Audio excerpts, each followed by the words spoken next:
મિત્રો, ગુજરાતની 11 રાજ્યસભા સીટમાંથી 4 સીટની 18 જૂને ચૂંટણી યોજાવા જઈ રહી છે। આ ચૂંટણી માટે ભાજપે તમામ 4 ઉમેદવારોના નામ જાહેર કરી દીધા છે। જો કે ભાજપે તેની જૂની પેટર્નની જેમ જ આ વખતે પણ તદ્દન નવા જ ચહેરા મેદાનમાં ઉતારીને સૌ કોઈને ચોંકાવી દીધા છે। જો કે આ વખતે માત્ર ઉમેદવારો જ નહીં, તેનું બેકગ્રાઉન્ડ તથા ઉંમર પણ આંચકો આપનારી છે।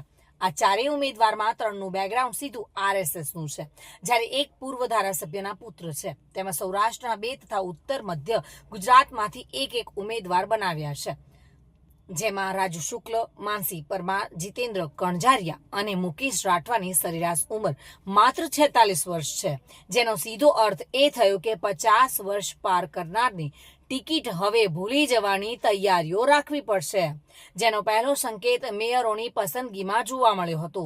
તાજેતરમાં જ ભાજપે પસંદ કરેલા 15 મહાનગરપાલિકાના મેયરની સરેરાશ ઉંમર માત્ર 47 વર્ષ છે। જો કે ભાજપે રાજ્યસભાના 4 ઉમેદવારોની જાહેરાત કરીને ચોંકાવી દીધા છે।